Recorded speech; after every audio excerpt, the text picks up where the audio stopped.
So, on the maybe positive side, Eddie, in your book, you identify 5 core needs for healthy emotional development that we all have. So, can you talk a little bit about those core needs and how do we go about getting them met in our daily lives? It's maybe especially if we realize I've got a past where many of these needs weren't met. hmm Yeah, I mean, what happens is in the early stages of childhood development, there are 5 different areas that a parent should be walking us through.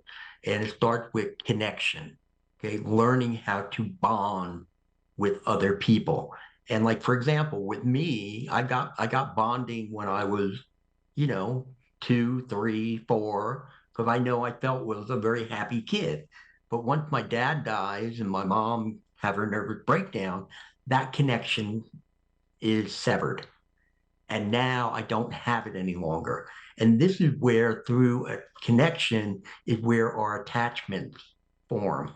So whether it's a secure attachment or perhaps it's anxious or it's avoidant, whatever it may be, that's what's happening. So we need that strong connection. In some cases, again, for parents who maybe they were very young when they got married and had a child, and they don't really know how to, bond and attach with a kid, or they are too much into their own lives still, or perhaps maybe you are number 7 of 9 kids, and parents are just kind of giving up at that point.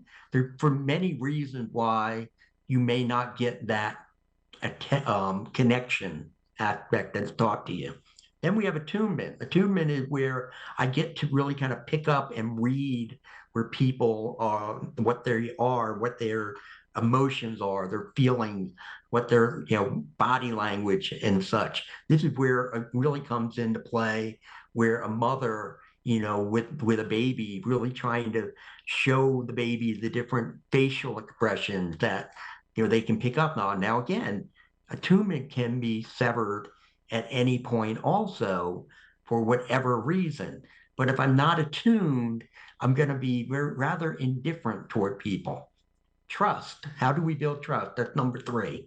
Well, trust is that as a child, I can walk away, I can go explore, but I know when I go back, I don't have to go very far, and one of my parents are there.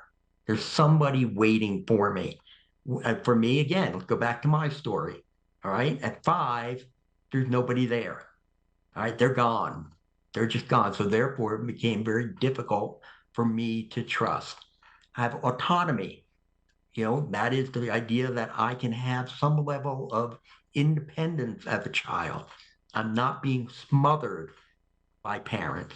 And then finally, there is the love and sexuality. And you may be saying, wait a second, sexuality, what that have to do with a child? Well, you know what? We're teaching kids, even at a very young age, about the idea of integrating love with sexuality. Because if it's not integrated, what you're going to do is you're going to have individuals who are going to build a relationship based on physical intimacy. And that is not God's design for our relationship. Design is that it's built on emotional intimacy, and we sprinkle physical in to support it. So where did a kid run into a problem here? Well, let's say you have a little boy who's maybe 4 years old, and he walks around with his hand down his pants, not because he's trying to sexually stimulate himself. It's just that it's soothing for him. And so therefore, let's say you have a parent who should be saying, hey, you know what, Tommy, take your hand out of there. That's not really polite. We shouldn't be doing that. I know it feels good, but we don't put our hand down there. Versus a parent who grabs the hand out, smacks it, you dirty little boy. That is disgusting. How could you even touch your thing like that? What you've done is you now set in motion for the child that there's something here with my sexual organ that is wrong, that is bad. And so now what you've done is you've disconnected the love from the sexuality.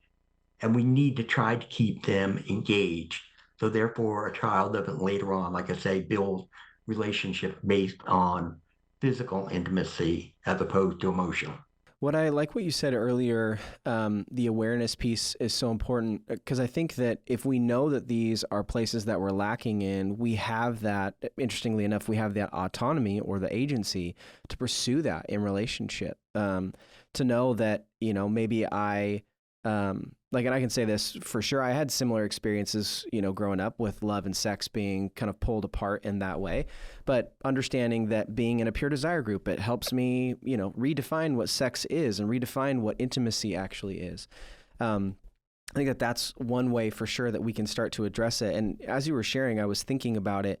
I have a 6-year-old and a 3-year-old son, and they both oftentimes like in the bath or touching their penis. And for me, I react from my past and addiction where it's like, whoa, don't come on, don't do that. Like, that's not okay.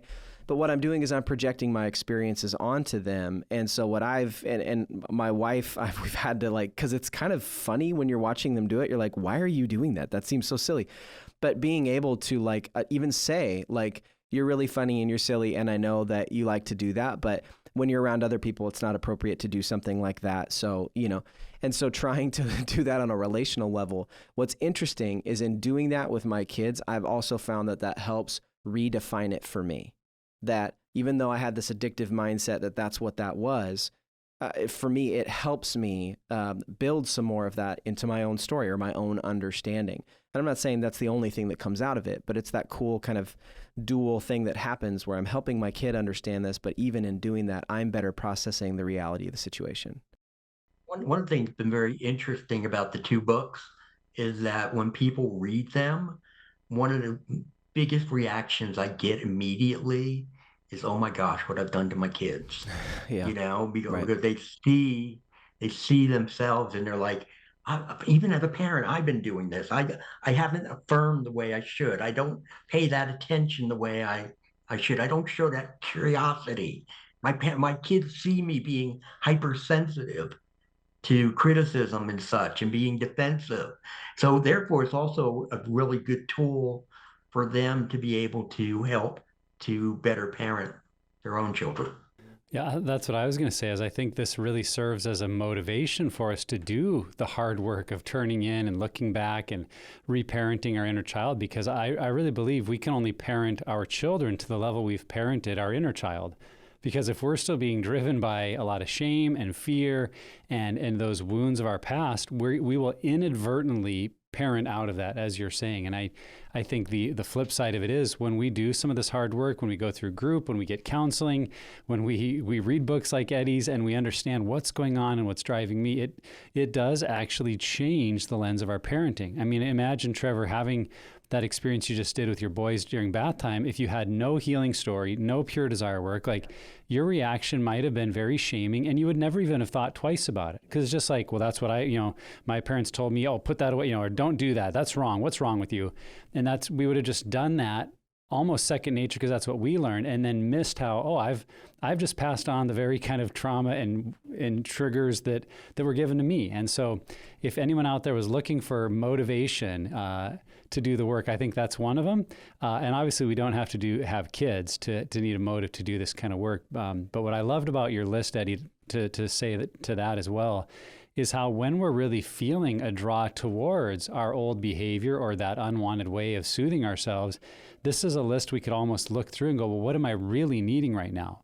Is my real true need for connection? Or is it for attunement with other people? Is it for trust or autonomy? Do I feel trapped and smothered and I'm just looking for some autonomy in my life? Or is it that loving connection? And if we see the deeper needs, then we can work with God and others to say, how do I meet those? And what comes to mind too is what our friend Ben Bennett says is we've found illegitimate ways to meet legitimate needs. And what you're describing here, Eddie, are 5 legitimate needs we have. And if we can see them, then we can start to pursue healthy ways of having them met.